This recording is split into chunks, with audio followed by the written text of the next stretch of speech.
Baik Bapak Ibu sekalian yang berbahagia, kita akan belajar mengenai SE1. Ya, ini kalau di surat edaran dalam darurat COVID-19. Apakah sekarang masih darurat? Ya Bapak Ibu yang bisa menjawab. Tapi paling tidak, karena kita lihat kondisi data yang semakin hari semakin meningkat, paling tidak kita sebagai bagian dari masyarakat, bagian dari korporasi, bagian dari unit kerja, dan melakukan edukasi kepada lingkungan dan kepada masyarakat. Yang pertama Bapak Ibu, saya akan bicara mengenai pemimpin dan kepemimpinan.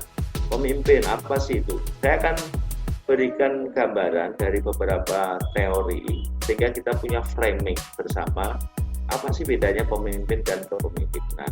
Pemimpin adalah orang yang memimpin kelompok 2 orang atau lebih. Jadi kalau kita ada orang yang dipimpin 2 orang atau lebih, itu berarti orang sudah bisa dikatakan pemimpin. Makanya ada sebuah contoh yang baik bahwa pemimpin yang sebenarnya itu muncul itu malah justru di keluarga, karena ada bagian, karena keluarga itu pasangan suami istri, anak, pembantu misalnya ya, atau tim pembantu yang lain itu sudah dianggap pemimpin karena dia akan melakukan tugas-tugasnya. Nanti seperti apa? Nanti kita lihat ya. Baik untuk organisasi maupun keluarga, ini kepemimpinan atau pemimpin. Sekarang kepemimpinan adalah aktivitas untuk mempengaruhi perilaku orang lain agar supaya mereka mau diarahkan untuk mencapai tujuan tertentu ya, ada tujuannya. Jadi ada perilakunya, tadi ada pemimpin, kemudian ada perilakunya untuk mengarahkan mencapai tujuan tertentu. Sedangkan pemimpin adalah lakon atau peran dalam sistem tertentu. Kalau Bapak Ibu di PLN itu ada sistem tertentu. Karenanya seorang dalam peran formal belum tentu memiliki keterampilan kepemimpinan dan belum tentu mampu memimpin, meskipun setiap orang itu adalah pemimpin. Nah, seperti apa sih orang yang tidak mampu atau dikatakan mampu? Nah, itu nanti kita akan lihat di slide berikutnya. Kemudian dalam manajemen Bapak Ibu mengenal ada paradigma klasik yang sampai hari ini masih digunakan, meskipun itu kuno. Orang mengenal yang namanya POAC, misalnya planning, organizing, actuating, controlling. Ya, ada yang mengenal planning, organizing, leading, controlling. Kalau menurut Hayek dan Gulit membagi fungsi planning, organizing, motivating, dan controlling. Ada teori lain, ini kuno, tapi saya update dari buku terbaru mengenai bagaimana memimpin dengan melayani. Mengelompokkan menjadi planning, organizing, coordinating, motivating, dan controlling. Jadi ada planning, organizing, koordinasi, motivasi, dan controlling. Sementara teori lain mengatakan bahwa fungsi manajemen itu planning, organizing, staffing, leading, dan controlling. Nah, itu mana saja yang dipakai monggo. Intinya, kalau kita mengikuti kaidah klasik di atas yang menjadi fondasi kesepakatan fungsi manajemen, maka setiap kegiatan manusia khususnya yang melembaga itu artinya kumpulan orang dilembagakan, PT, TV, organisasi, kelembagaan negara, apapun itu menjadi sebuah badan hukum. Kalau bahasa sekarang sudah ada SK Kemenkumham, harus dirancang, diorganisasikan, dipimpin, dan dikendalikan. Jadi intinya itu, kalau sudah melembaga harus dirancang, diorganisasikan, dipimpin, dan dikendalikan. Pak, kalau demo itu masuk enggak? Nah, kalau demonya mungkin tidak, tetapi yang demo kalau ada organisasi berarti diorganisasikan, gitu ya, cara melihatnya gitu. Demo kok bisa sistematis? Nah, itu demonya organisasi, makanya dirancang, diorganisasikan, dipimpin. Kan nggak mungkin Pak ada demo spontan gitu ya, kecuali mungkin ada kerumunan, ada massa yang tidak terkendali. Kalau Bapak lihat misalnya ada massa tidak terkendali, ada pencurian motor, kemudian dipukuli, itu sesuatu yang tidak diorganisasikan. Makanya ini yang membedakan. Ya, jadi kepemimpinan memang harus ada lembaga. Kemudian ada fungsi yang tersembunyi di balik itu semua adalah kepemimpinan. Yaitu ada individu yang memimpin perencanaan, pengorganisasian, kepemimpinan, pengendalian. Jadi balik-baliknya itu ya Pak ya. Jadi pemimpin itu yang make things happen. Ia yang membuat sesuatu menjadi sesuatu itu sendiri. Membuat organisasi menjadi sebuah organisasi yang sungguh-sungguh. Pemimpin adalah individu yang manusianya. Jadi supaya kita dapat kesimpulan, jadi pemimpin itu adalah individu yang manusianya. Sementara kepemimpinan adalah sifat yang melekat kepadanya sebagai pemimpin. Sampai sini Bapak Ibu bisa menangkap ya, supaya kita meskipun banyak teori tapi kita jelas pada satu kesimpulan. Pemimpin itu berarti ada manusianya, sedangkan sifat yang melekat padanya adalah kepemimpinan. Kita lanjutkan. Kemudian kita akan lihat klasifikasi Bapak Ibu. Kalau tahun 1930 sampai 1940-an kita mengenal pendekatan berdasarkan ciri. Ini buat pengetahuan saja. Kemudian pendekatan terhadap perilaku. Ini kritisi pada generasi atau pengaruh, ya, penjelasannya mengenai efektivitas kepemimpinan dalam kaitan jumlah dan jenis kekuasaan yang dimiliki seorang pemimpin. Sehingga Bapak Ibu mengenal teori yang namanya otoriter, demokratik, ya, kemudian kebebasan. Ini yang dari generasi-generasi berubah. Sekarang kita mengenal pendekatan situasional. Penekanan ini pada faktor kontekstual, pekerjaan pada unit pemimpin, sifat lingkungan eksternal, dan karakteristik pengikut. Ini yang sekarang dipakai di unit-unit kerja panjenengan, di pemerintah, ya, meskipun gaya kepemimpinan itu banyak, ya, gaya kepemimpinan. Saya lanjut. Oleh karenanya, Bapak Ibu, pemimpin itu orang yang dipilih, dipercaya oleh anggota kelompok. Jadi Bapak Ibu nanti punya kelompok, harus memilih pemimpin, atau kita sebut kalau di dalam LMT project leader. Jadi ada satu orang yang dipilih. Meskipun dalam pemilihan, kalau pemimpin kelompok tugas kerja itu kalau kadang-kala saling tunjuk. Coba kalau pilkada, coba kalau pimpinan di organisasi kantor kita, mesti orang berkompetisi gitu ya. Nah, ini sayangnya kadang-kala kita menganggap bahwa kepemimpinan itu bukan hal yang penting, tetapi dilihat dari kerennya, status sosialnya, kemudian efek-efek dari kepemimpinan itu sendiri, sehingga menjadikan pengaburan mengenai makna apa itu kepemimpinan. Kalau jadi Pak RT, Pak RT males, gak ada duitnya, capek, udah kerjanya lelah, dikomplain. Ini ada promosi manajer, oke, kita siapin. Ini ada pilkada, oke, kita siapin. Bahkan orang berbondong-bondong, bagaimana caranya menjadi pemimpin. Nah, ini yang sekarang terjadi pengaburan, ya, konteks zaman sekarang mengenai apa pemimpin dan kepemimpinan. Oleh karenanya Bapak Ibu, dalam kegiatan 2 hari yang sangat singkat ini, mari kita bersama-sama belajar memaknai apa pemimpin. Karena kaitannya pemimpin itu akan berefek. Bagaimana memimpin keluarga, bagaimana memimpin di unit kerjanya, bagaimana memimpin organisasinya, bagaimana memimpin negara, bagaimana memimpin diri sendiri, sampai kepada masyarakat secara luas. Jadi Bapak Ibu, pemimpin merupakan keseluruhan dari keterampilan dan sikap yang diperlukan. Ini nanti yang bisa kita pelajari. Baik Bapak Ibu, ini kalau kita lihat, karena kita pemimpin ya dalam konteks organisasi, misal saat masuk kerja pertama kali pasti ada seperti MOU gitu ya, MOU atau fakta integritas atau kerjasama gitu ya, atau surat yang harus Bapak Ibu tanda tangani sebagai komitmen, ya, saya siap ditempatkan di mana saja, siap melakukan integritas, menaati peraturan perusahaan, berkinerja baik gitu ya. Kemudian kalau semua itu diberikan pada kita, itu perilakunya kita. Tetapi apakah itu akan efektif atau tidak?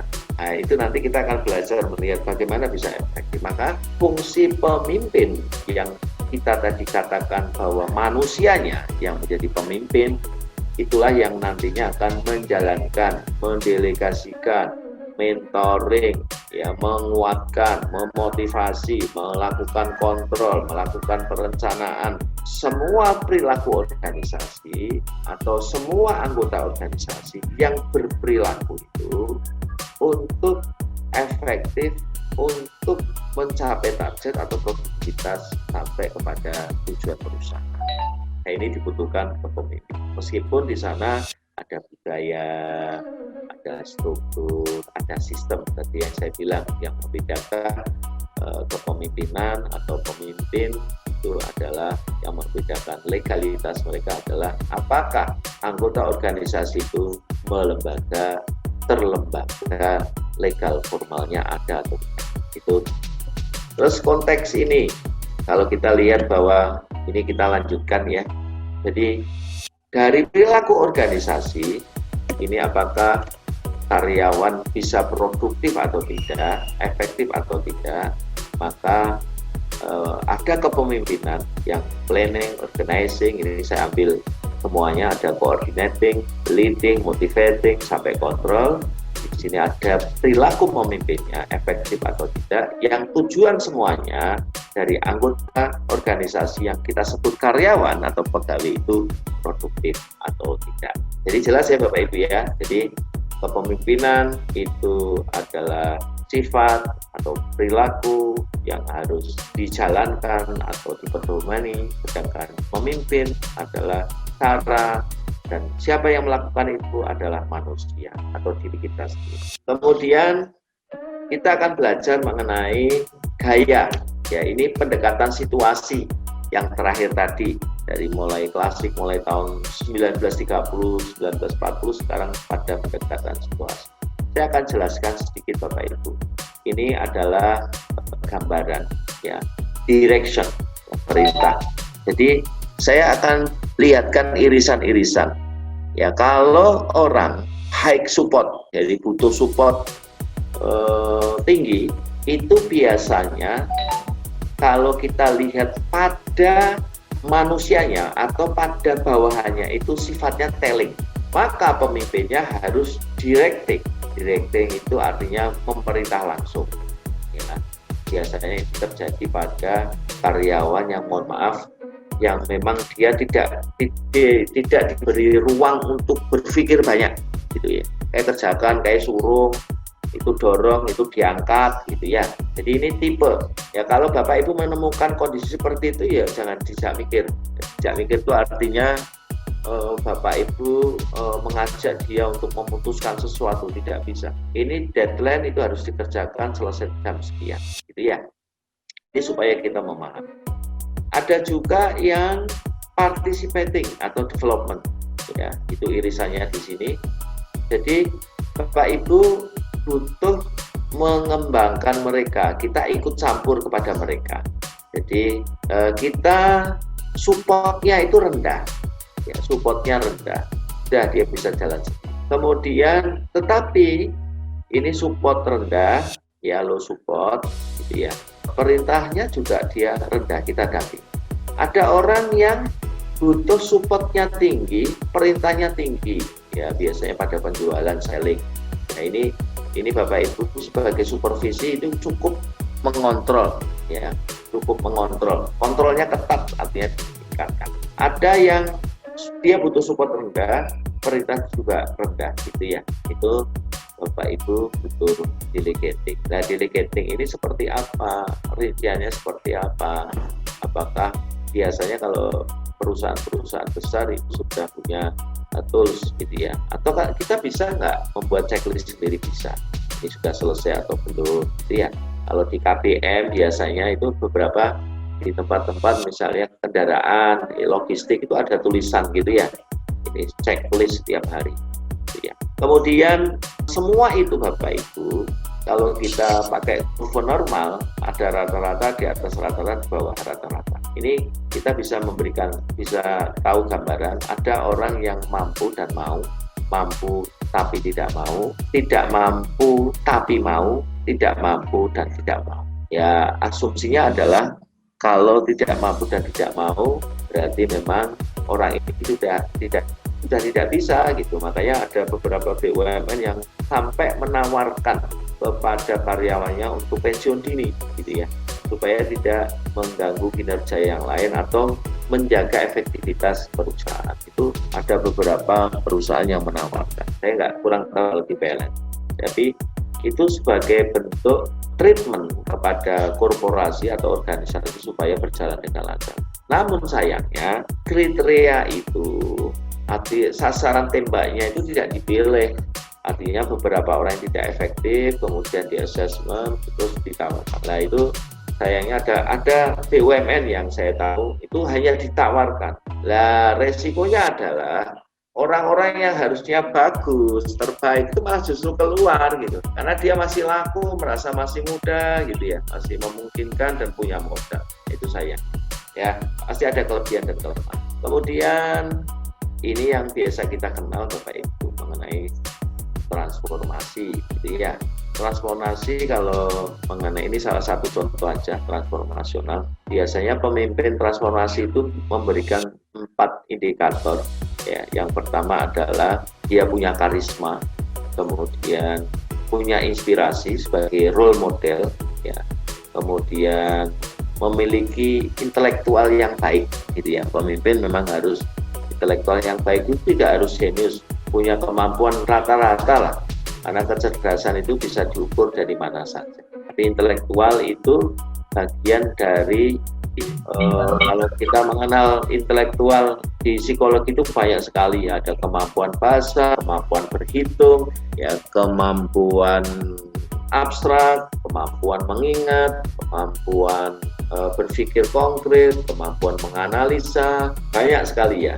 Ini bagian dari kemampuan ya. Apakah intelektual misalnya taruhlah contoh 100 itu jelek, apakah 110 itu baik? Jadi kalau kita masuk pada indikator itu nanti ada secara umumnya mungkin nilai, tetapi kita punya indikator-indikator pada intelektual itu yang sebetulnya bisa dimanfaatkan. Makanya orang butuh assessment itu ini sebagai dasar awal kita mengetahui kondisi seseorang. Itu gambarannya kenapa intelektual itu penting. Karena Bapak Ibu kalau kita temukan orang yang memiliki daya tangkap rendah, pemimpin, nanti repot ya, bawahnya pinter-pinter, kemudian diberikan feedback tidak paham. Saya pernah membuka konsultasi atau konseling, diminta salah satu BUMN 2 hari di sana. Itu yang datang malah justru bukan bayangan saya ya, orang-orang usia 40, 50 gitu ya, atau mereka yang menjelang MPP, malah justru anak-anak muda Bapak Ibu. Jadi dia lulusan universitas terkemuka, baru masuk 2 tahun, 3 tahun, dia bilang begini, loh kamu masih muda kok stres, kenapa? Pak, saya enggak kuat. Kenapa enggak kuat? Nah bayangkan Pak, saya kuliahnya di universitas terkenal, orang masuk di situ aja susah, kok saya suruh fotokopi gitu. Terus kenapa kamu masuk di sini? Nah, saya pikir kan keren, gajinya tinggi. Gitu. Nah, ketika kita konfirmasikan kepada atasannya yang karir gitu ya, karir dari bawah, dia bilang anak muda nggak bisa kerja, ya, misalnya main HP gitu ya. Jadi ternyata ada 2 persepsi yang berbeda. Yang satu tidak suka dengan cara bekerjanya atasannya, yang atasan tidak suka cara kerjanya anak muda. Nah ini yang perlu dimediasi. Sehingga kami datang untuk mencari informasi sehingga dikonfirmkan supaya mereka itu paham bahwa sesungguhnya mereka itu potensial. Bawahnya bilang, atasan nggak bikin perencanaan kok. Gitu. Nah kami kerja kan harus dengan perencanaan. Tidak perencanaan kita dibebaskan. Kita ini orang baik. Sedangkan anak orang tuanya bilang, niat, dia padahal anak mudanya tidak tahu apa yang harus dikerjakan. Nah, ini penting Bapak Ibu dalam organisasi. Makanya Bapak Ibu sekalian peserta SE1 inilah perlunya belajar bagaimana menjadi pemimpin dan berkomunikasi yang baik.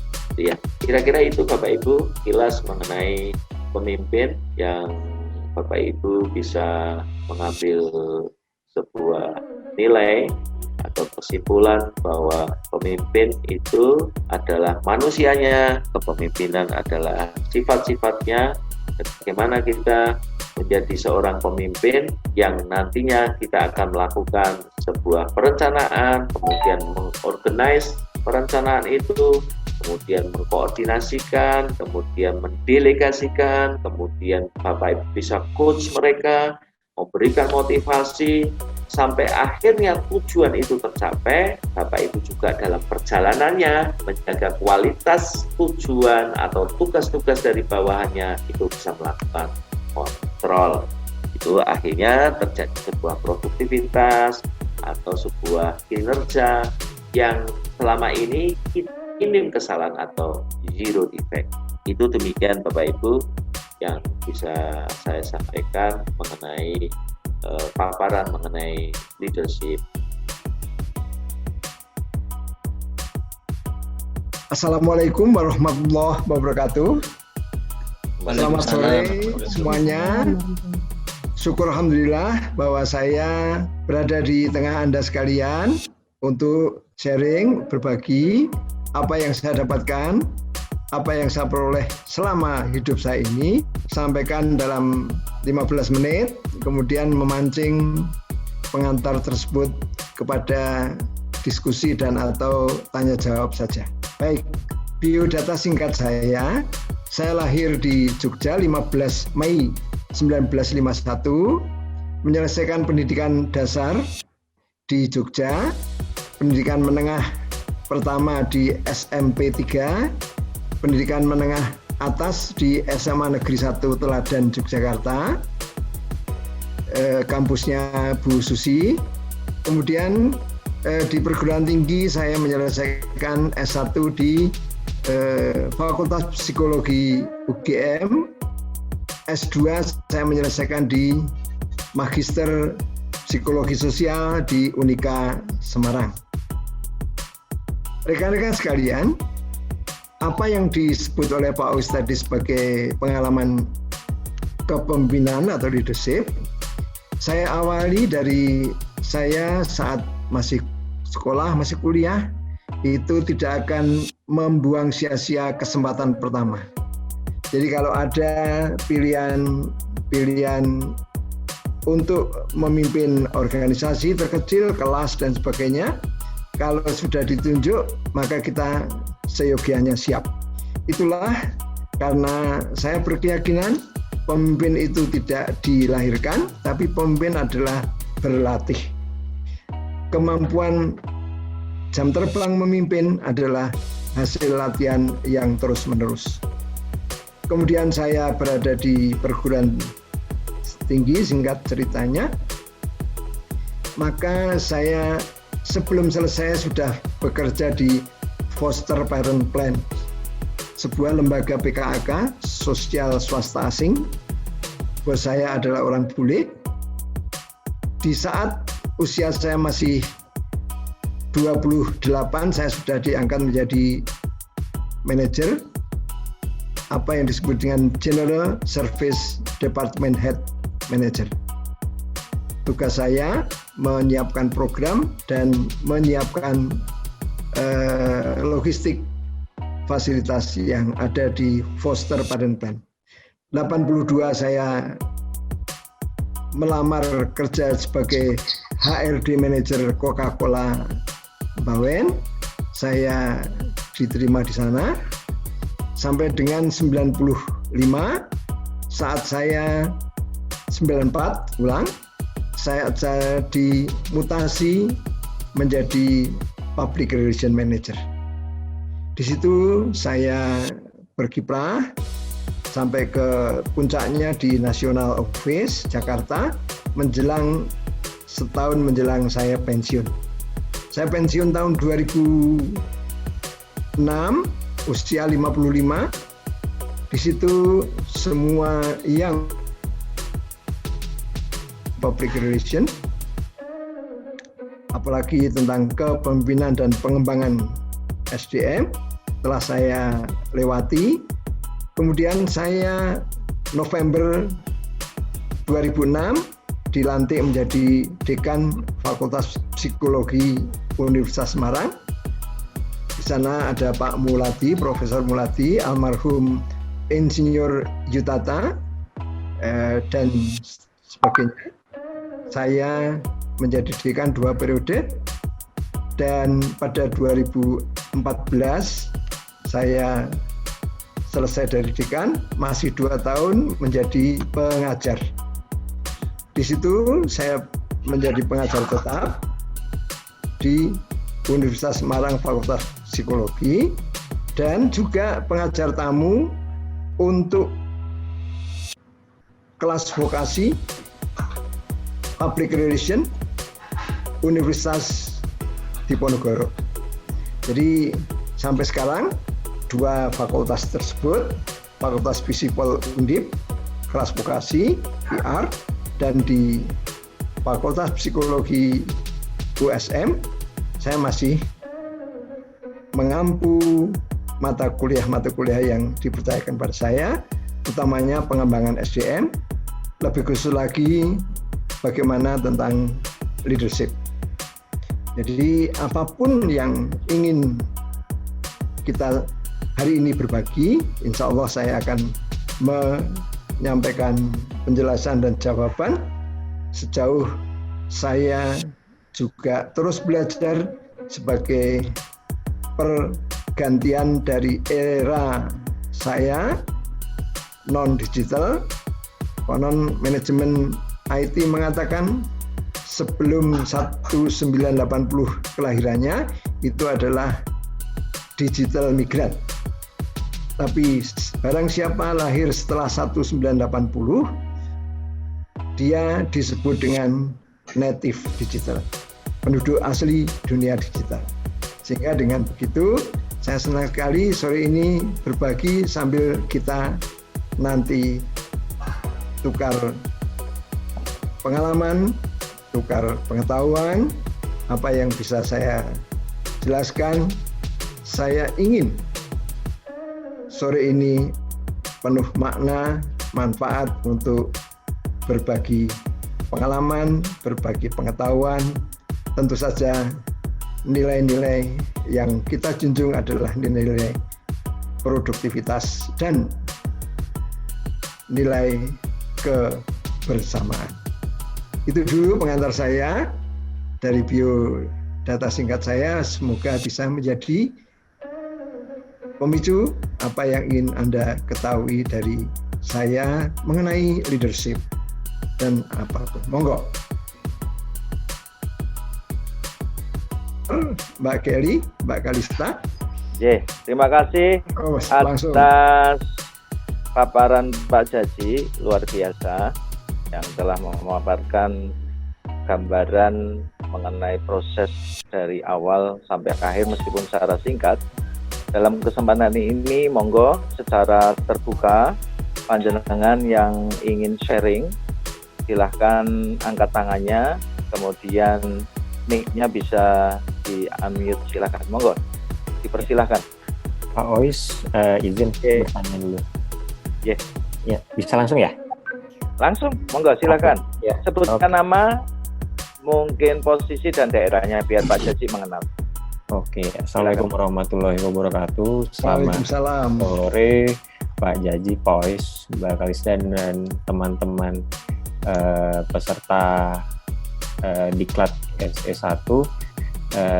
Terima kasih atas kesempatannya untuk mungkin saya sedikit bertanya.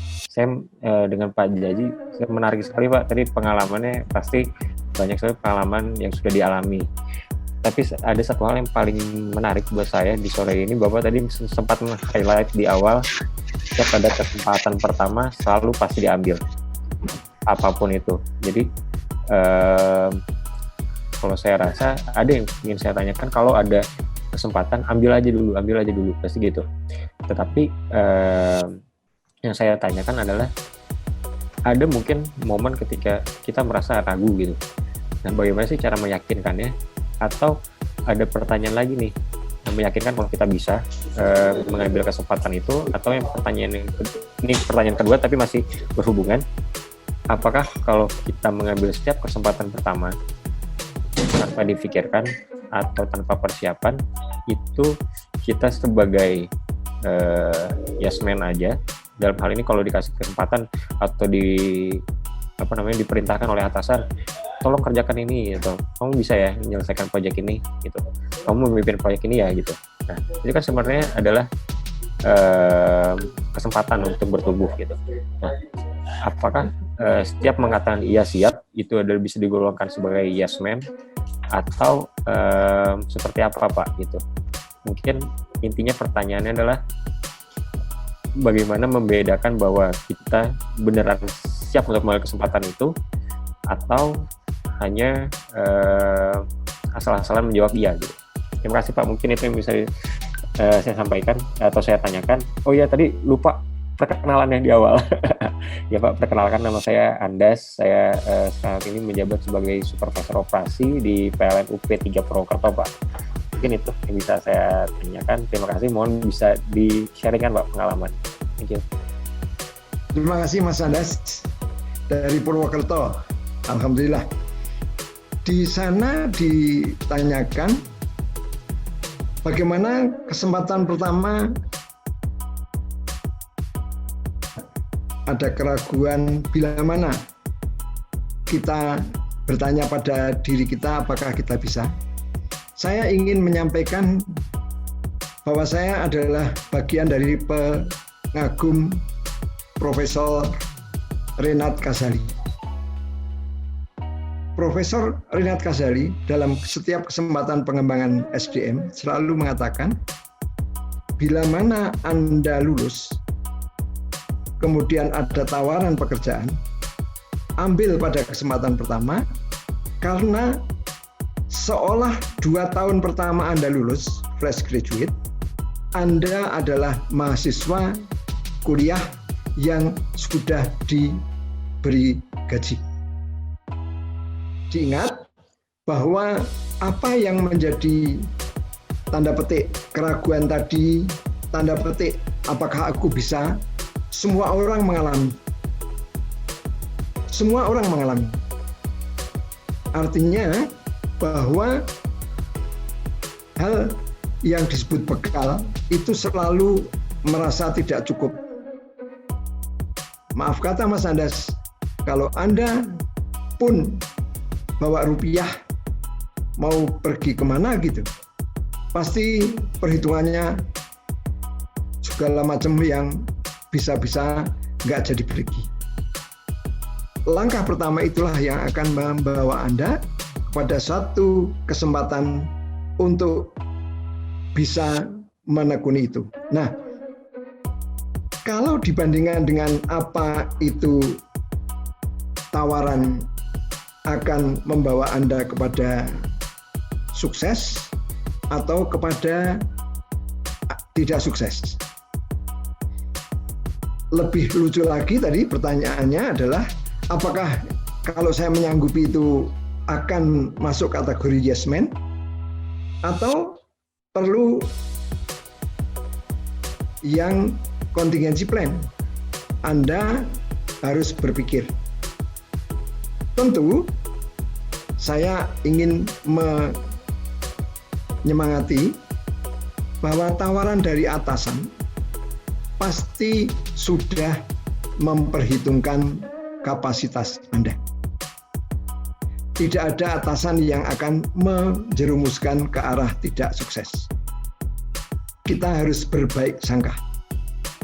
Nah, disitulah kita akan mengetahui bahwa atasan memberikan tantangan itu juga sebagian dari apa yang disebut dengan manajemen retain, merawat tenaga kerja.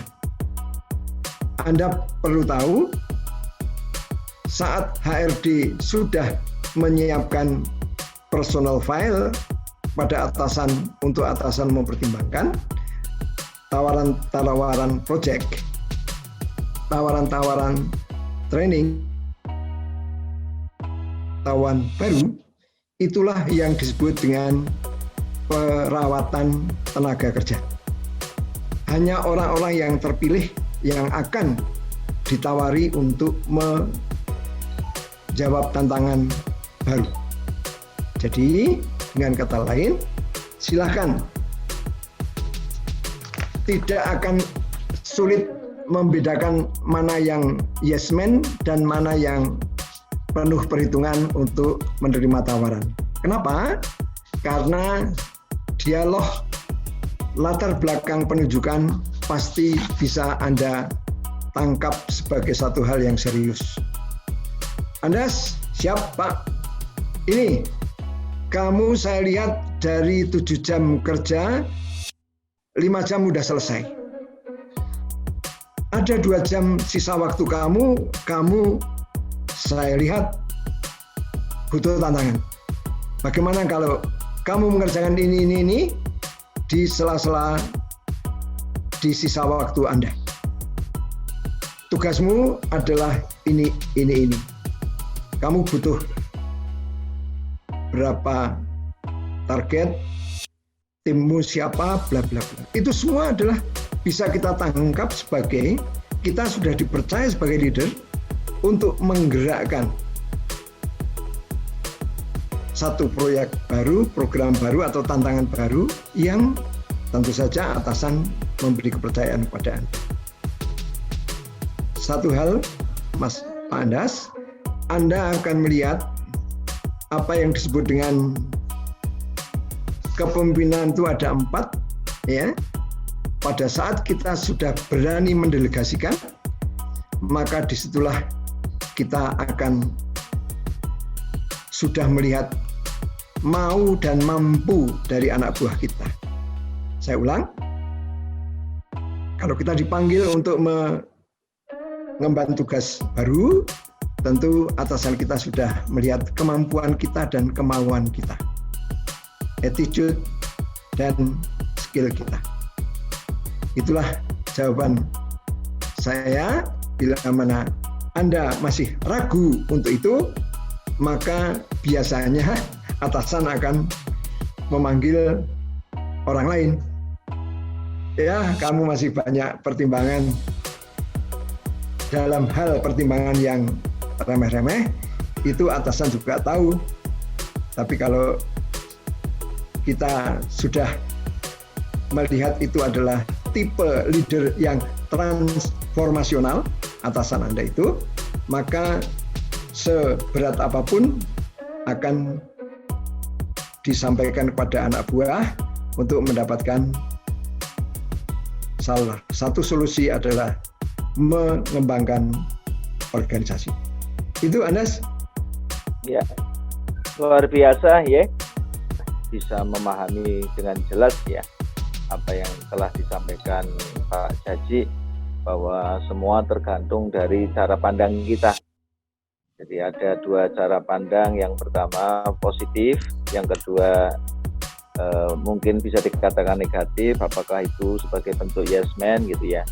Pak Jaji mendorong kita untuk berpikir positif, bahwa atasan itu tahu persis bahwa sebelum memberi tugas, mendelegasikan, anak buah itu pasti memiliki kapasitas dan kemampuan yang sudah diperhitungkan, sehingga itu harus ditangkap dengan baik, sehingga kita bisa melakukan tugas itu dengan baik dan sukses. Kira-kira demikian, G. Ya. G. Monggo, yang lain silakan. Izin Pak, saya Rizky Faisal ingin bertanya.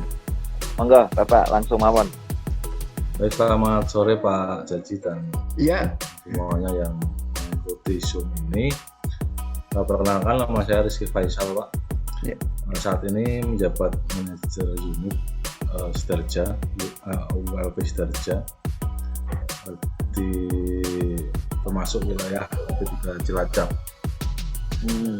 Sidarja. Ingin saya tanyakan Pak, jadi salah satu tugas dari seorang leader itu adalah tadi disampaikan Pak Jaji adalah merawat tenaga kerja, gitu ya Pak ya. Ya. Ya, yang saya tanyakan, kadang kita ini kan di unit itu hampir 80% itu sudah milenial semua. Rata-rata usia antara 23, 25 sampai dengan 30-an, ya, 25.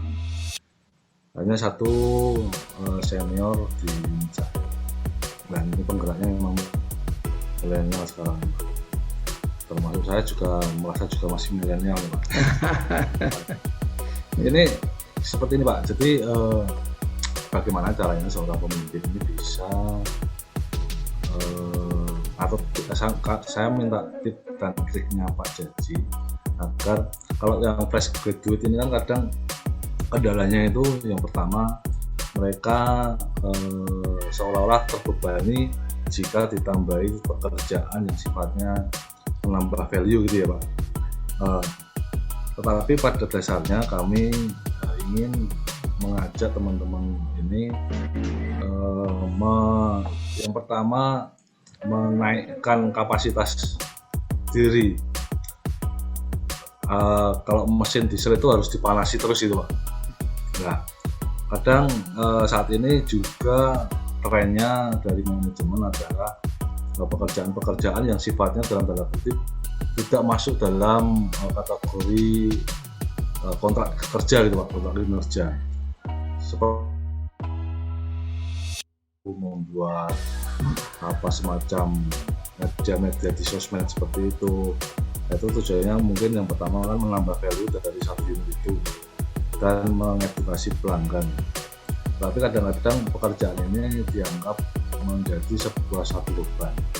Nah, tips-triknya seperti apa agar kita bisa mengajak teman-teman muda ini tetap positif bahwa ini adalah untuk yang pertama menambah value secara pribadi, yang kedua menambah value untuk perusahaan. Dan resiko yang saya rasakan Pak, kadang kita saat mengajak itu bisa dianggap resikonya adalah kita tidak disenangi oleh anak buah atau bawahan. Nah, karena kita selalu memberikan tugas-tugas yang tadi dalam tanda kutip di luar dari kontrak kinerja yang tupoksinya gitu Pak. Mungkin seperti itu aja Pak Jaji, mohon bisa diberikan tips dan triknya. Terima kasih Pak. Oke, terima kasih Saudara Rizky. Bagus sekali ini. Saya akan langsung kembali ke tipe leader. Tipe leader itu konon sekarang terbagi hanya dua. Yang satu transformational leader, yang satu transaksional leader. Saya ulang, kalau kita masuk kepada transaksional leader, maka kita biasanya hanya seperti laissez-faire, diam saja. Anak buah tidak tanya, kita nggak jawab. Anak buah nggak minta ini itu fasilitas, kita nggak usah kasih fasilitas. Bahkan yang paling konyol, transaksional leader takut disetut, disalib karirnya oleh anak buah. Itu yang transaksional. Tapi untuk transformational leader adalah kita sejak awal memberikan visi, tantangan, misi perusahaan kepada anak buah kita agar dia mempunyai cara pandang yang sama bahwa berat itu adalah berat banget. Nah, sekarang satu demi satu saya ingin sampaikan ini tadi Mas Rizky, Pak Rizky ngomongnya tentang retain. Oke, saya ingin segarkan kembali, kalau Anda ditunjuk menjadi manajer, leader, maka Anda juga berfungsi sebagai HRD non-HRD manager. Akan lepas dari HRD non-HRD manager. Apa itu? Yang pertama, Anda saat merekrut tenaga kerja harus ikut mendampingi HRD. R pertama, rekrutmen. Kemudian R kedua, remunerasi. Atau ikut memberikan bobot bagian gaji dan fee yang lain, insentif. Kemudian yang ketiga yang Anda tanyakan hangat ini tadi adalah retain, merawat tenaga kerja. merawat tenaga kerja, mulai dari tadi yang nomor 2 tadi adalah memberikan insentif dan sebagainya. Tapi yang paling berat tantangan merawat tenaga kerja adalah bila mengetahui tadi yang disebut building capacity, ternyata anak buah itu punya kelebihan banyak. Begitu Anda beri tugas sedikit, dia bosan, boring, maka dia akan ganggu yang lain. Bahkan akan bolos. Bahkan ini itu. Tadi sudah saya singgung di Pak Andas tadi, anak buah dalam 7 jam kerja selesai tugas hanya 5 jam. Yang 2 jam bisa jadi dia nongkrong kiri kanan, ke kantin, atau alasan ke masjid. Tapi dikirnya panjang banget loh. Betul, boleh kita pada saat asar ke masjid, nggak apa-apa. Tapi yang membuang waktu akan kelihatan daripada yang khusyuk.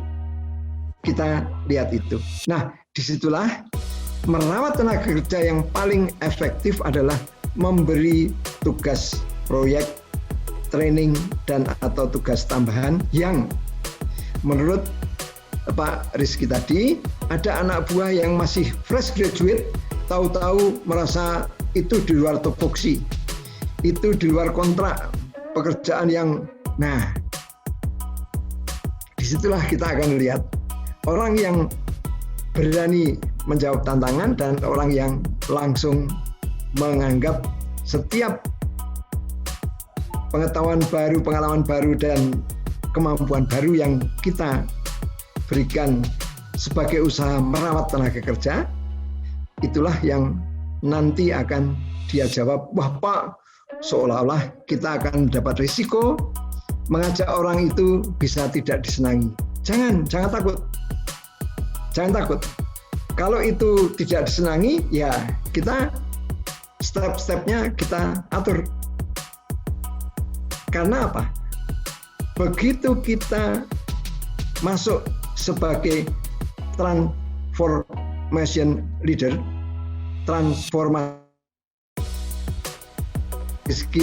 masuk ke situ, maka seolah kita ini sudah menyiapkan suksesor kita. Pengalaman saya, saat saya duduk sebagai manajer, belum sempat duduk di kursi, bos saya langsung teriak, Rosnamaji, jangan duduk dulu. Dengarkan bahwa 6 bulan yang akan datang kamu akan saya tanya siapa calon penggantimu. Andai kamu akan saya tugasi di tempat lain, saya promosikan, kamu harus sudah bisa menunjuk siapa calon penggantimu. Itulah transformation leader yang dengan catatan kita siap mengestafetkan suksesor agar leadership yang sudah kita miliki itu ada juga pada anak buah kita yang sudah kita tahu. Sebagai leader, Anda sudah pernah mengetahui kita kepada anak buah yang mau dan mampu cukup delegasi. Ada yang mampu tidak mau, ada yang mampu tidak mampu tapi mau, tapi ada yang tidak mau dan tidak mampu. Nah, kalau sudah seperti itu halnya, apa yang disebut gaya kepemimpinan dari Hersey and Blanchard itu masih bisa kita pakai. Tentu pada saat kita mendelegasikan, bisa kita, kalau gaya pemimpin yang rendah tugas tinggi hubungan, itu partisipasi adalah kepada mereka yang mampu tapi tidak mau. Ada kepada mereka yang tidak mampu tapi mau, kita harus konsultasi. Saya tutup dengan penjelasan artinya apa. Kalau ada anak buah Anda yang tanya ini, tanya itu, jangan sepelekan. Itu adalah mereka bisa jadi tidak mampu tapi punya kemauan. Anda harus siap menjadi konsultan. Oh ini nih, caranya begini. Ini form ini masukkan sini ini. Kamu udah ikut latihan toh? Ini. Dorong terus.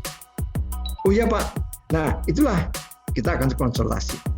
Bergaya konsultatif saat menghadapi anak buah yang tidak mampu tapi mau.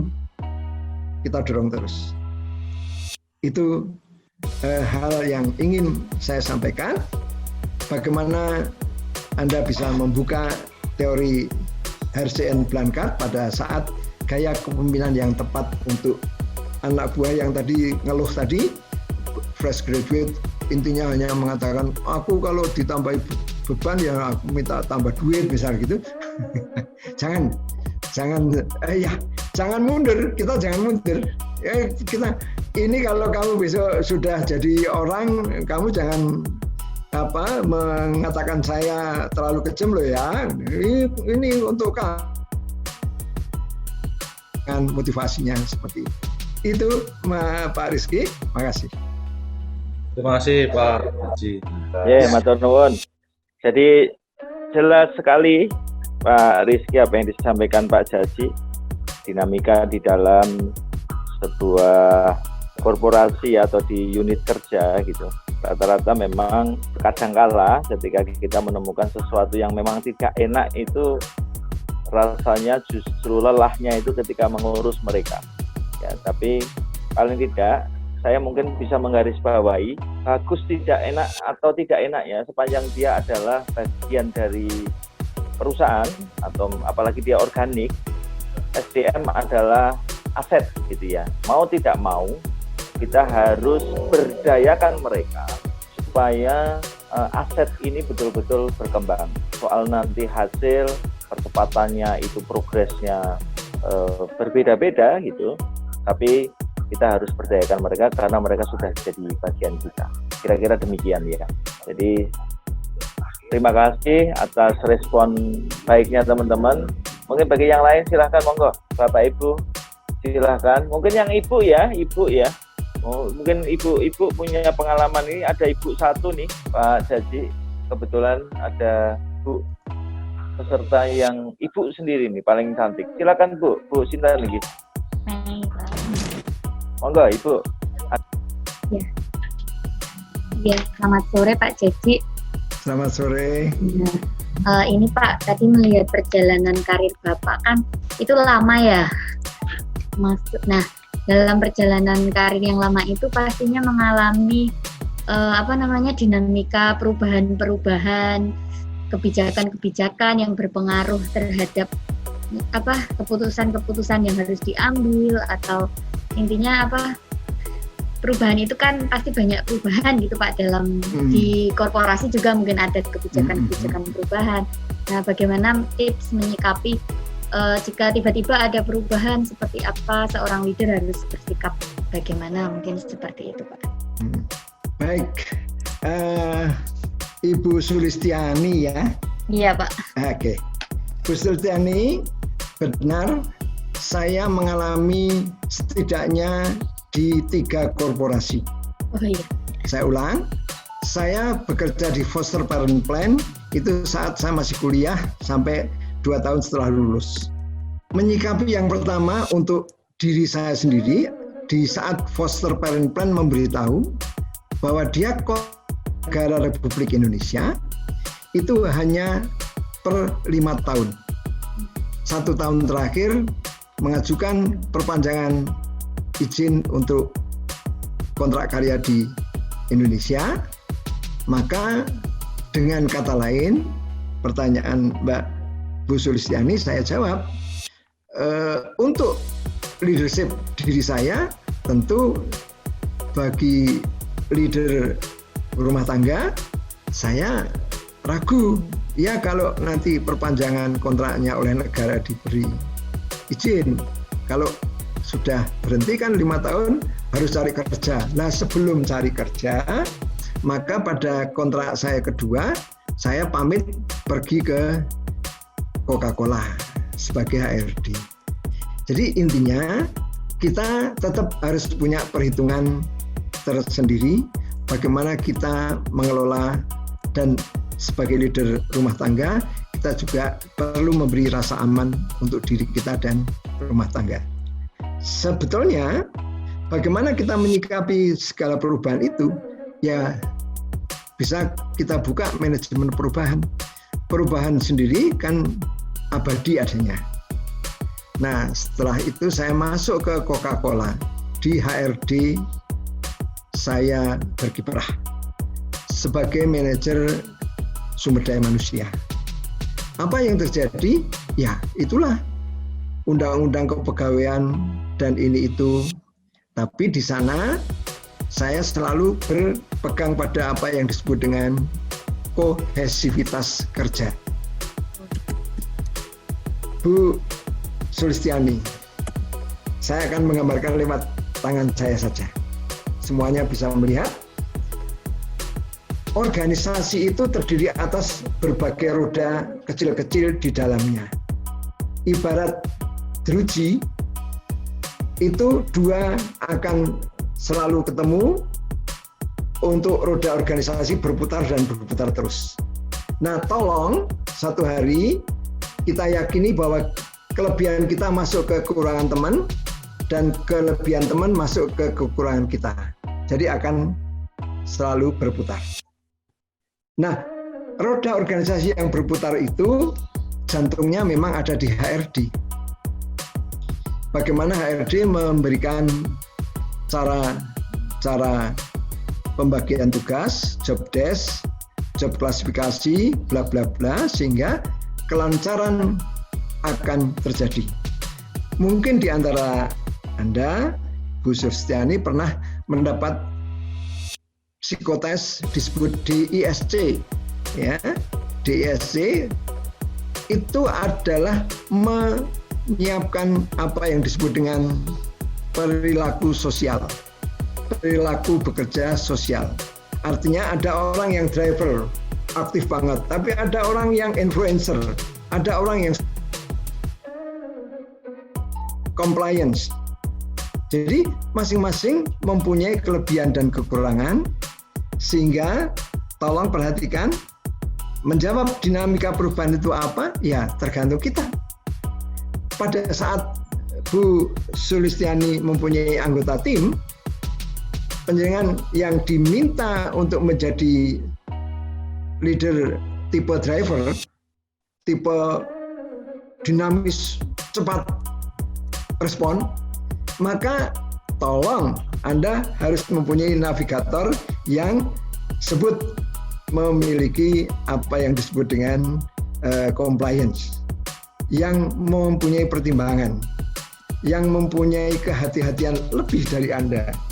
Tidak, Anda nggak akan merasa lemah, tetapi Anda akan merasa perlu bersinergi, perlu berkolaborasi, ya, kepada siapa yang Anda jadikan tim itu.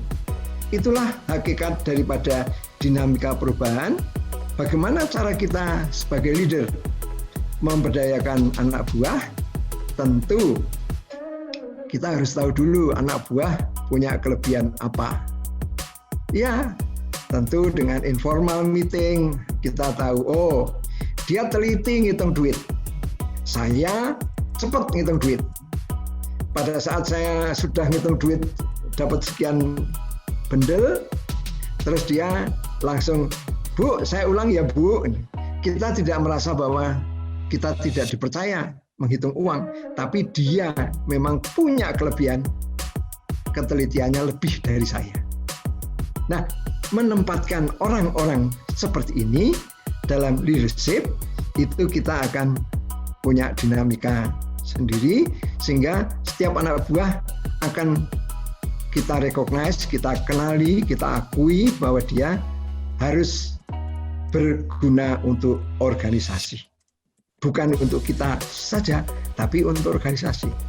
Nah, kembali ke situ, maka kita sebagai leader pun juga kita akan merasa bahwa kita setiap saat berubah lingkungan kerja, kita setiap saat mengetahui teman-teman kita sekerja, level-selevel, anak buah atau atasan kita akan tahu kita ditempatkan di posisi apa dalam perilaku sosial tadi. Artinya kita akan bekerja dengan irama milik kita, tetapi akan menjadi kontributor manakala perusahaan membutuhkan, organisasi membutuhkan, kita harus lebih banyak berkontribusi di nilai sisi kapasitas apa. Itu Bu Sulistiani jawaban saya. Bisa. Ya. Maka sering HRD Anda mengajak kita untuk melakukan permainan dinamika kelompok. Dinamika kelompok itu adalah upaya kita untuk melakukan apa yang disebut dengan sinergi antar sektor, individu, organisasi itu. Yuk. Cukup menjawab ya Bu ya, menjelaskan ya, memahami, bisa mengambil inspirasi. Monggo yang lain itu monggo dipersilahkan. Momen begini jarang-jarang sekali, monggo langsung mawon. Ya, mohon izin bisa diterima suaranya Pak Wis. Sampun. Ya, baik, terima kasih. Assalamualaikum warahmatullahi wabarakatuh. Waalaikumsalam Pak Rudi. Salam kenal Pak Rustamaji. Kebetulan saya tugas di UP3 Jogja Pak Rustamaji. Jogja, ya. Sekedar sharing, minta arahannya. Basically Pak Rustamaji dari SDM tanpa mengurangi rasa hak dari rekan-rekan sekalian. Jadi kita selaku leader juga berarti harus mempunyai dua karakter ya Pak Rustamaji. Dalam arti diri kita sendiri sesuai style sehari-hari, sama apabila kita dapat amanah, cara nge-push kita ke bawahan itu harus ada. Mungkin singkat itu saja Pak Rustamaji. Terima kasih sebelumnya. Inti persoalan Anda tadi adalah komunikasi dengan anak buah. Ada anak buah yang lebih tinggi, lebih tua dan sebagainya. Dupak bujang kita lakukan dengan bahasa ngoko. Seolah-olah ngomong, sapu, selesai. Tapi ada sesama supervisor, Pak Fatkur Roman. Maka sesama supervisor, kalau dalam bahasa Jawanya adalah esem menteri. Jadi kita melihat anak teman sesama supervisor bekerja kurang benar, itu kita mesem aja dia langsung belingsatan. Itu kata pepatah dulu. Terakhir, semu bupati. Kalau bapak buah kita, atasan kita, yang akan kita ajak berkomunikasi, maka itulah yang disebut pasemon. Beruntung kita belajar juga manajemen internasional, ya. Ternyata manajemen internasional mengatakan semu bupati, pasemon tadi, ya, adalah pertanyaan yang menyelidik. Pertanyaan yang menyelidik. Saya ingin contohkan Pak Fathur Rahman, Anda mempunyai rumah di sebuah gang jelek, aspalnya sudah jelek. Kemudian kebetulan ketemu dengan Pak Bupati, kebetulan dengan Kepala PU ketemu.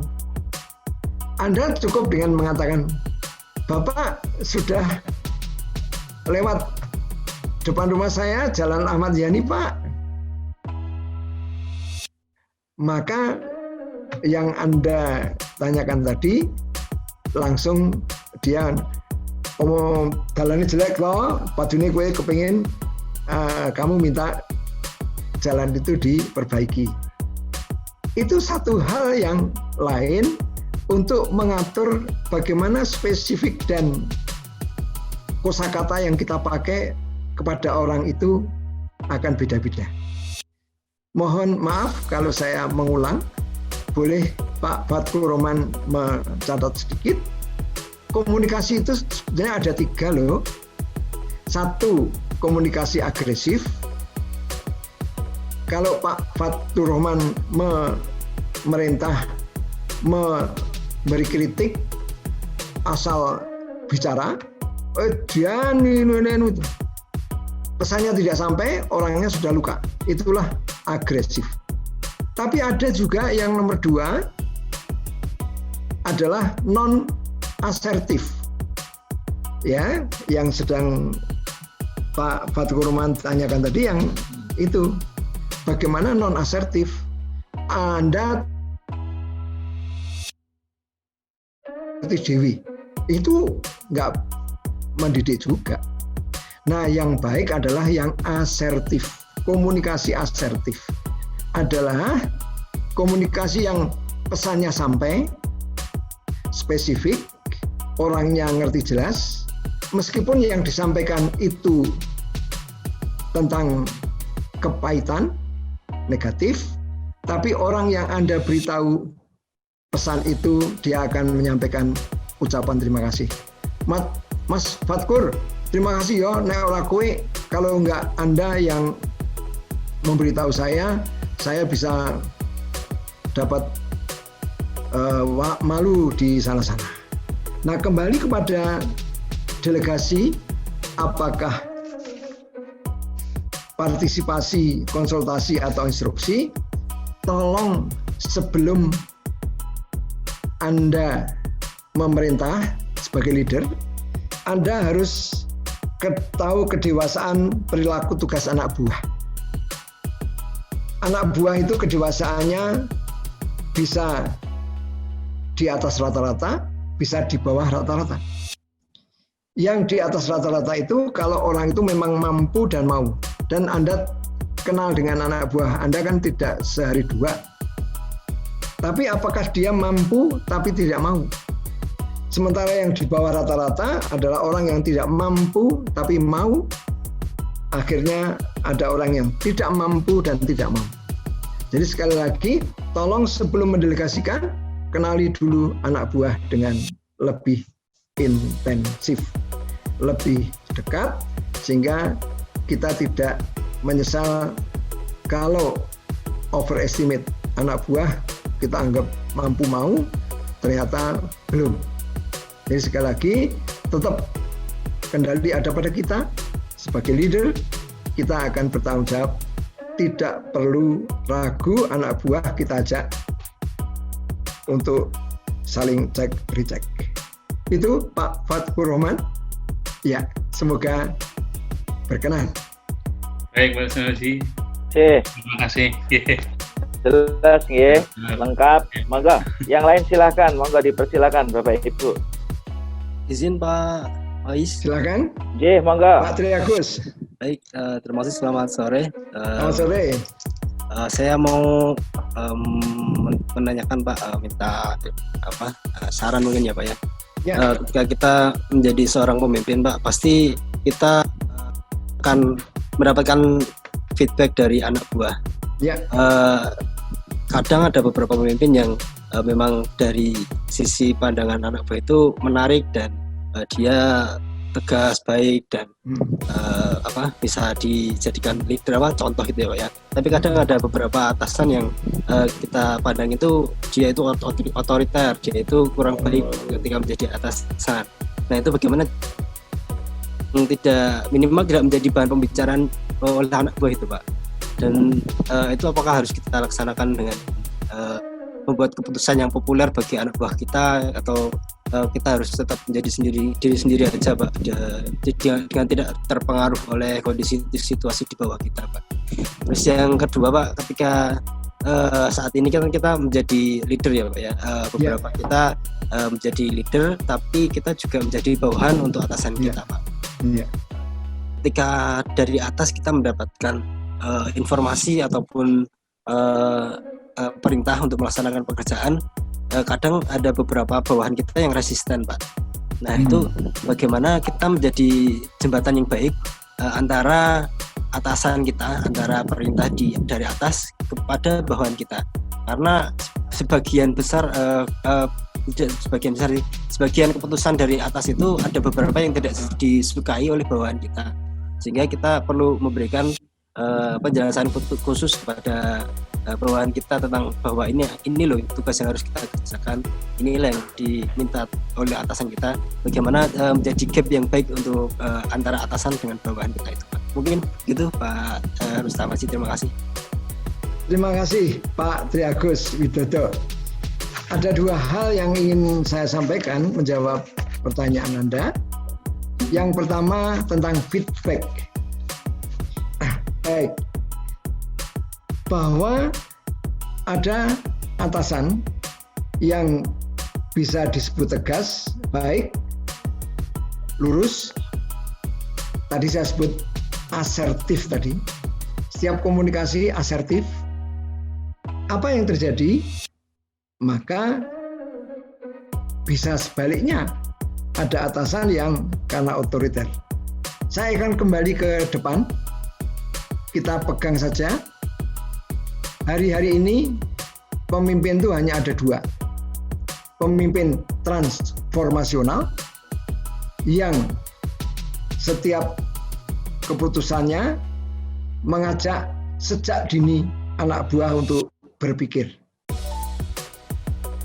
Pemimpin transformasional tidak takut untuk disalib anak buah, disetot anak buah. Karirnya akan diambil oleh anak buahnya. Kenapa? Karena atasan yang transformasional begini, dia selalu mencari celah untuk juga promosi ke atas. Jadi dengan secara kasar, kita melihat para instruktur, pemimpin di akademi militer misalnya, dia akan jadi bintara terus. Tapi para mahasiswanya, para tarunanya akan jadi jenderal suatu hari. Kenapa begitu? Ya karena memang sudah ditetapkan bagaimana amanatkan, itulah yang harus dipegang. Nah, feedback artinya apa? Tolong kita jangan abaikan. Setiap saat kita ada di kantor, itu biasanya ada kotak saran, ada kerumunan. Itulah manajemen krisis mengatakan feedback itu bisa jadi di tempat parkir sepeda motor, di tempat ganti pakaian, itu semua di kamar mandi, WC, itu suka ada tulisan-tulisan, ada omongan-omongan yang perlu didengar sebagai bagian dari feedback menuju ke target organisasi. Itulah yang ingin saya sampaikan. Menjadi pemimpin tidak gampang, tapi apa yang sering kita dengar pemimpin negeri kita, belusuan, itu adalah checking untuk mengetahui secara nyata data-data faktual apa yang terjadi di arus bawah. Jadi tolong yang pertama sudah saya jawab, kalau kita sudah benar, tidak perlu kita ragu untuk melaksanakan kebijakan policy dari pimpinan kita. Sementara jawaban kedua, bagaimana kita kalau ada di pemimpin tingkat tengah, kita punya anak buah, tapi kita juga punya bapak buah. Itulah yang sering disebut dalam manajemen, kita berada di jembatan muara sungai.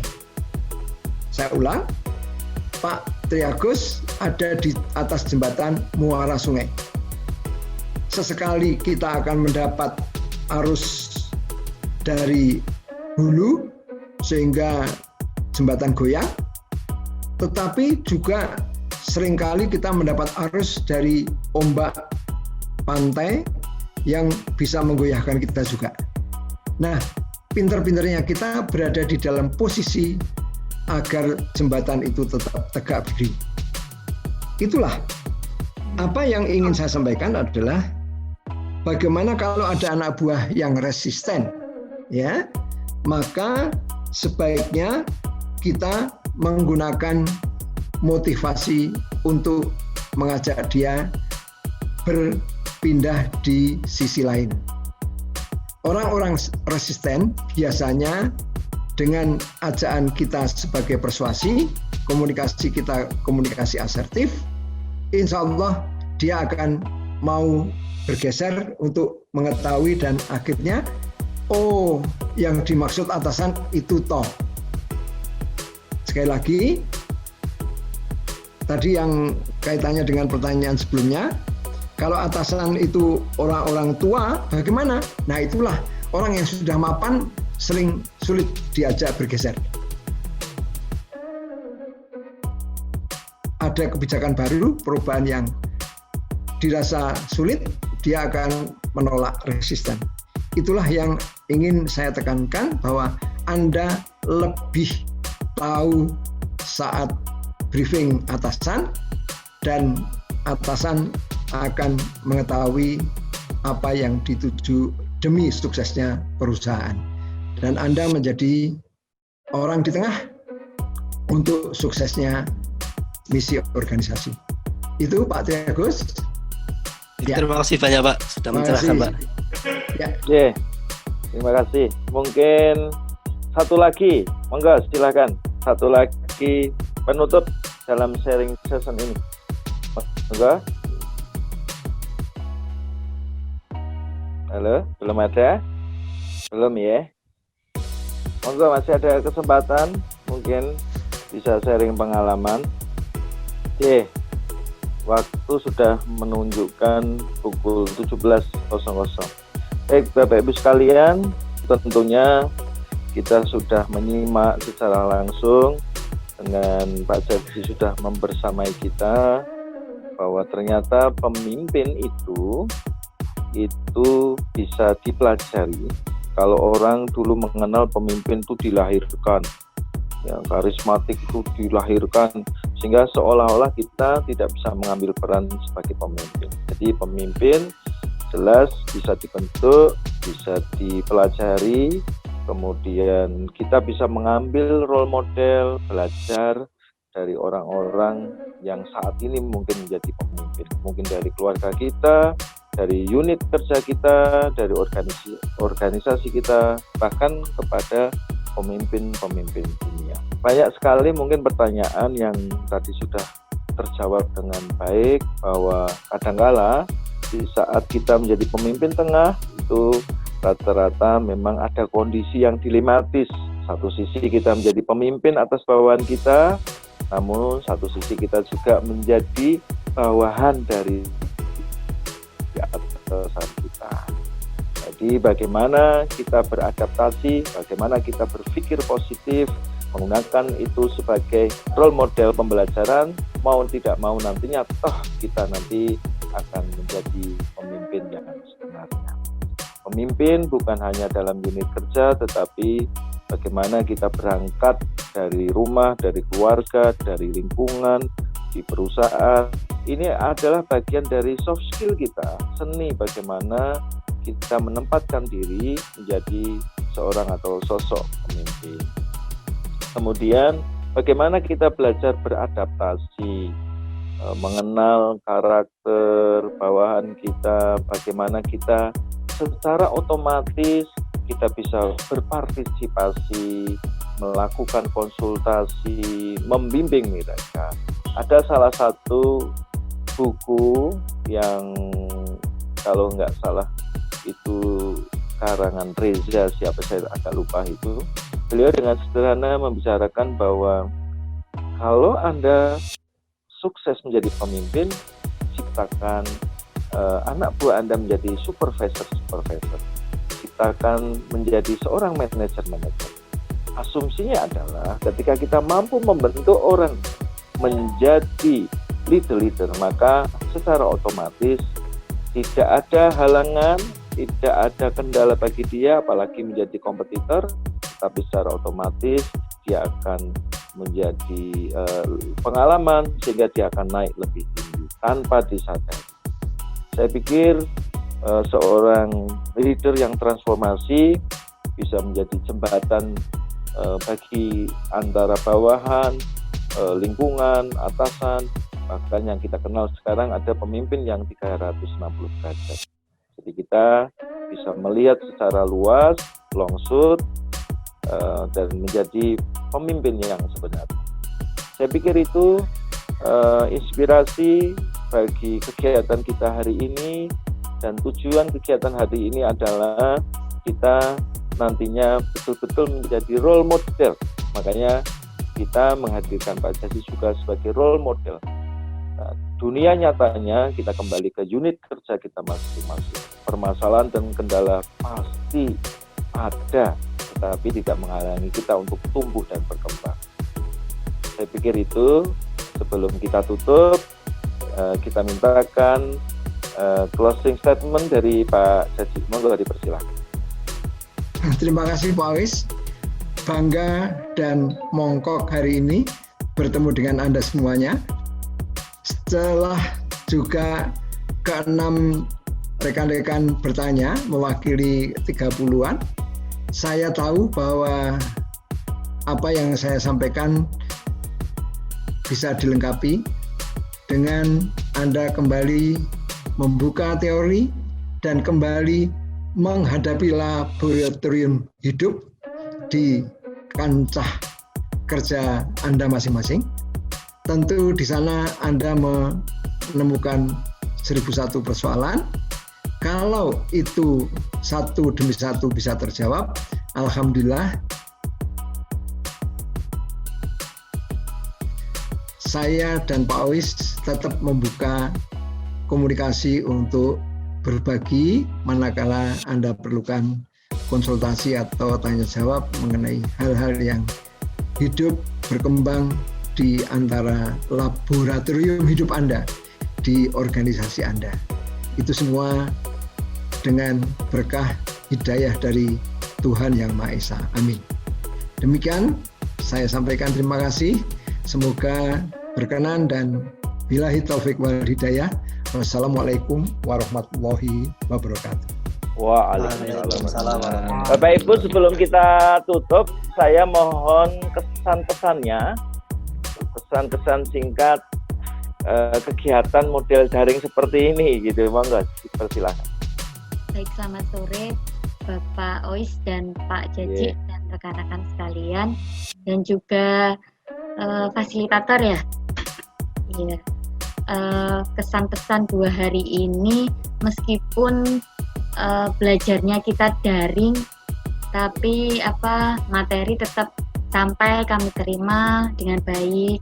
Terima kasih kepada Pak Ois dan rekan-rekan fasilitator, dan asik kan teman-teman kami juga baru kenal, kemudian belajar bikin video, bikin TikTok yang kami nggak tahu TikTok. Ternyata TikTok nggak hanya alay-alay ya. Itu Pak, ya kesannya belajar 2 hari ini menarik. Terima kasih kepada Pak Ois dan rekan-rekan sekalian. Iya. Monggo. Yang Bapak, monggo. Mungkin yang tidak bertanya nggih. Monggo. Monggo, Bapak, Ibu, Bapak-bapak, monggo. Kesan-kesannya monggo, dipersilahkan. Ayo monggo Pak, share mawon kemarin bagaimana proses kreatifnya yang awalnya merasa TikTok alay-alay, ternyata wah luar biasa. Hasilnya sangat menggugah kreativitas. Wah, Pak Dodo nih udah buka mic. Monggo Pak Dodo.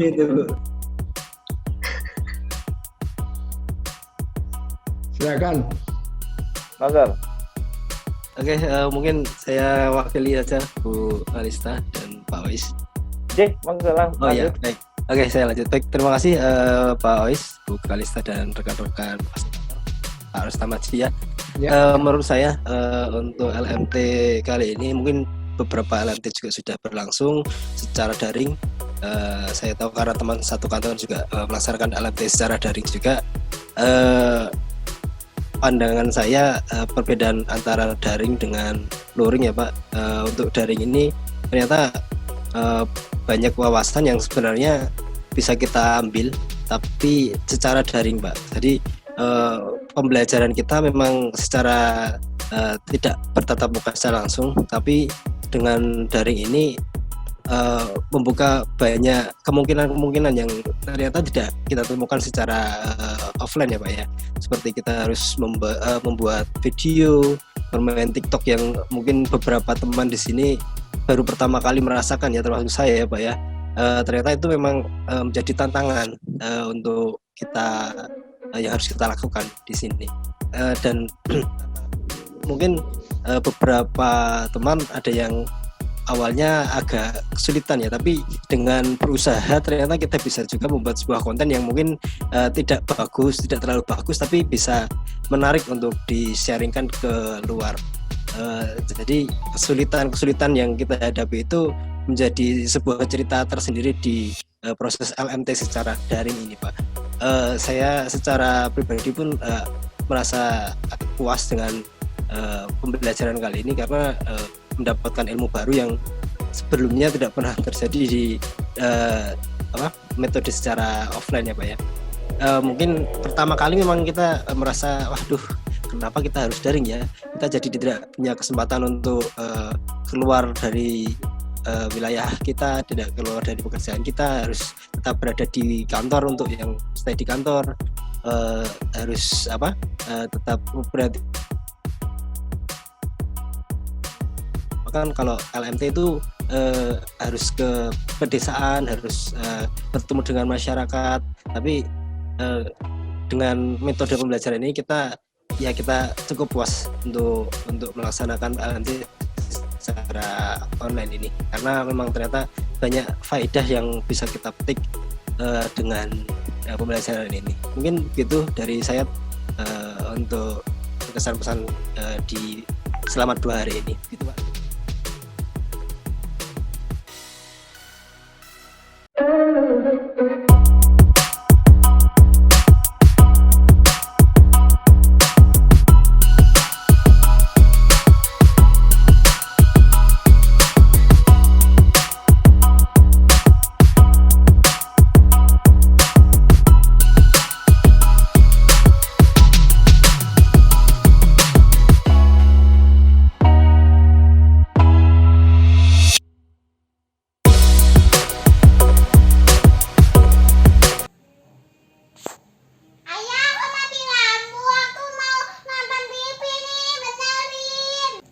Lagi asik nonton TV, malah listriknya mati.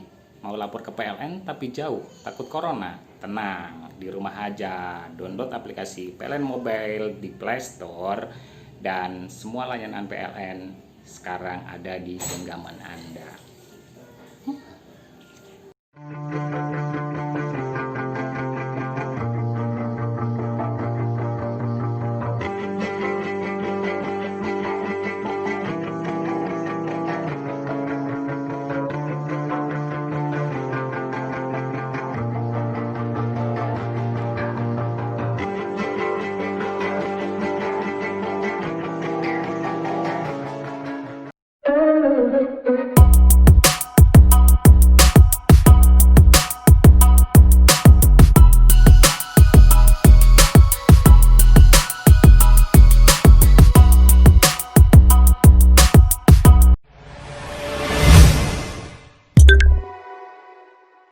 Lapor gangguan listrik nggak perlu pakai susah-susah. Nggak harus datang ke kantor PLN. PLN saat ini telah memfasilitasi pelanggan melalui kontak center PLN 123. Bisa melalui WhatsApp, Twitter, webmail, telepon, Facebook, web maupun email, dan Instagram. PLN bersama melawan corona dengan 3M. Menjaga jarak, memakai masker, mencuci tangan.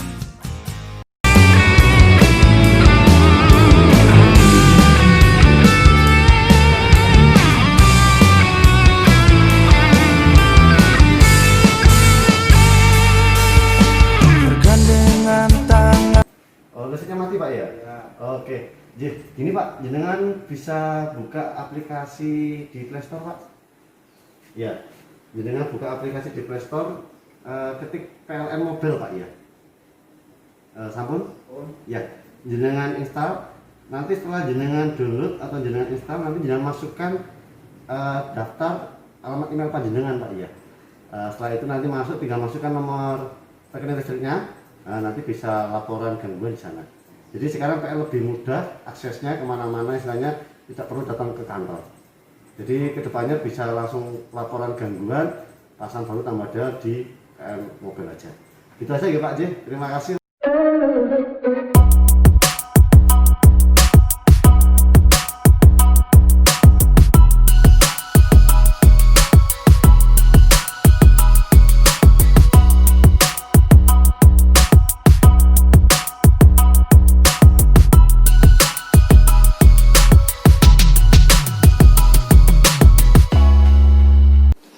Assalamualaikum dulur-dulur Erektizen semua. Untuk mencegah penularan virus corona pada masa new normal ini, mari kita lakukan 3 langkah 3M: mencuci tangan, menjaga jarak, dan memakai masker. Untuk memudahkan dulur-dulur Erektizen semua, PLN telah meluncurkan aplikasi baru berupa New PLN Mobile, yang mana aplikasi ini memudahkan dulur-dulur semua untuk berkegiatan yang berhubungan dengan PLN, antara lain pasang baru, perubahan daya, beli token listrik, bayar listrik, maupun laporan gangguan. Mari kita semua download dan menggunakan New PLN Mobile untuk mencegah penyebaran virus corona pada masa new normal ini. Wassalamualaikum warahmatullahi wabarakatuh. Mau pasang baru susah, mau tambah daya listrik susah, mau pengaduan susah. Ya ilah, download dan install PLN Mobile, siapa tahu bisa ngebantu.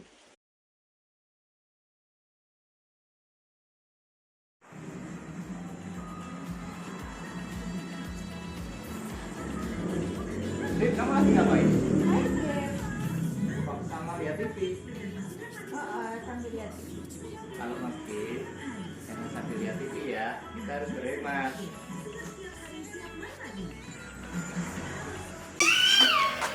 Berangkat kerja, laptop cek, charger cek, buku catatan, dompet, charger, headset, powerbank, nempel, masker, hand sanitizer.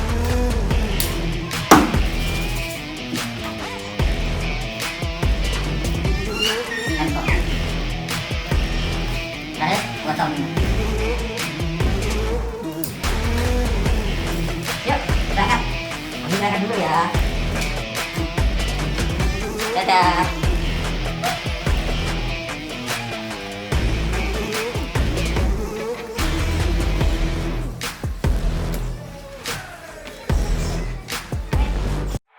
Assalamualaikum warahmatullahi wabarakatuh. Di tengah pandemi corona ini, PLN tetap menjaga pasokan listrik Anda. Cukup dengan PLN Mobile, Anda bisa menjangkau segalanya. Download aplikasinya, temukan kemudahannya. PLN, listrik untuk kehidupan yang lebih baik. Hai guys, di era new normal sekarang ini yang menuntut kita untuk lebih hati-hati dan waspada, aku juga coba untuk begitu guys. Nah, makanya aku lebih banyak stay di rumah dan nggak jajan di luar. Makanya guys, kayak siang-siang panas gini, kita asiknya minum yang dingin-dingin. Biar bisa terus minum dingin-dingin, listrik di rumah harus on ya guys. Makanya guys, awal bulan ini kita udah bisa bayar listrik. Gampang kok guys, tinggal kita pakai PLN Mobile. Jangan lupa di-download ya PLN Mobile-nya. Terus kita bayar listrik setiap awal bulan sebelum tanggal 20. Thank you guys.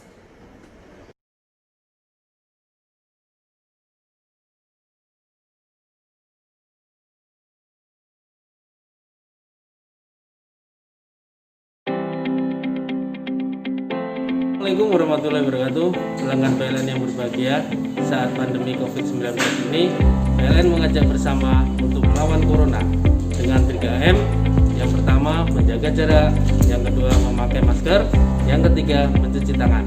Jangan lupa untuk bayar listrik tepat waktu sebelum tanggal 20 setiap bulannya. Untuk keandalan listrik, biarkan kami yang menjaga, seperti video setelah ini. Kamu di rumah saja ya.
kabar sobat PLN semua? Di masa pandemi ini bayar listrik mudah loh, bahkan di rumah saja juga bisa. Kalian bisa bayar melalui aplikasi PLN Mobile, M-Banking, e-commerce ataupun internet banking. Yuk bayar listrik tepat waktu. Jadi di masa pandemi ini tidak ada lagi kata terlambat bayar listrik. Anda aman di rumah, listrik tetap menyala, kami tetap melayani Anda. Terima kasih.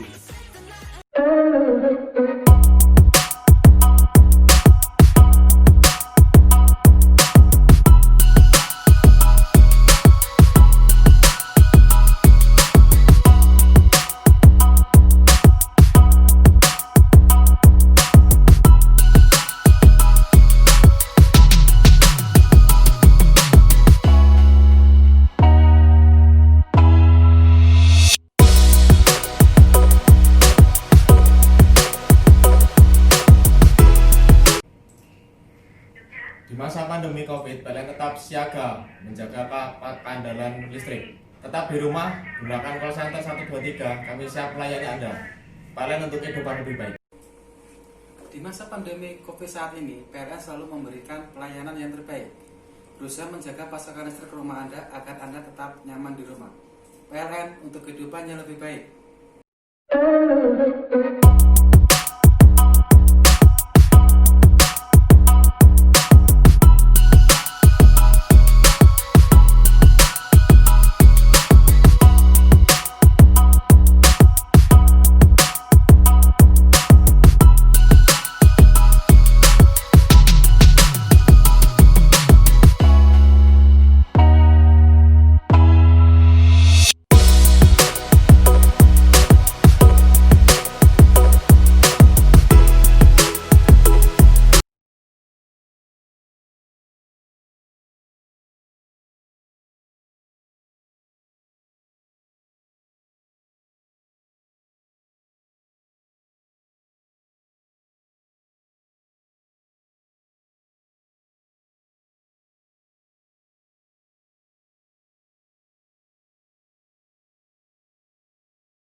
New normal, new optimism. Selamat bekerja.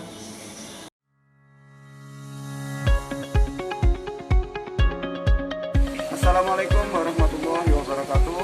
Untuk mencegah penularan COVID-19, mari kita lakukan pembacaan meter mandiri yang sudah tersedia melalui nomor WhatsApp milik PLN di nomor 08122 123 123 dengan cara